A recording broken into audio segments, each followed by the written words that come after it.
Sumuko na sa mga otoridad yung pulis at ang kanyang pinsan na nahulikam na nakikipag-away sa isang truck driver sa Mandaue City. Ang pulis ay sibak na sa pwesto, maharap pa siya sa ibang kaso. Nakatutok si Nico Sereno ng GMA Cebu. Sa viral videong ito, makikita kung paano kinumpronta ng isang rider ang isang truck driver sa Mandaue City. Ang nasabing rider, pulis pala. Ang kasama niya may hawak pang baril. Pabagsak na isinara ng rider ang pinto ng truck at pinagbalingan ng galit ang isa pang lalaki. Ilang sandali pa, umalis na ang rider, angkas ang kaniyang kasama. Ayon sa nag-upload ng video, driver nila ang nakaaway ng rider na gusto raw mag-overtake.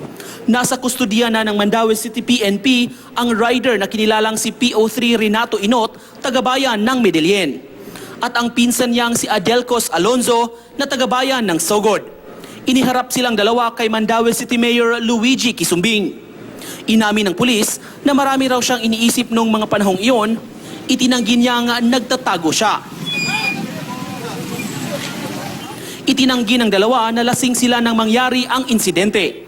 Si PO3 Inot na nasibak sa pwesto bilang kasapi ng City Intelligence Branch, mahaharap din sa administrative complaints bukod pa sa kasong kriminal na grave threat na isasampa ng PNP laban sa kanya. Si Alonzo kakasuhan naman ng illegal possession of firearms, grave threat, physical injuries. Na-recover rin ang 9mm service firearm ng pulis na siyang binabandera at hawak ng kanyang pinsan. We need the help of every citizen to make sure that incidents such as this or even incidents in the barangays that may not be as visible, no? We need help in reporting. Mula sa Cebu, Nico Sereno, Nakatutok, 24 Oras.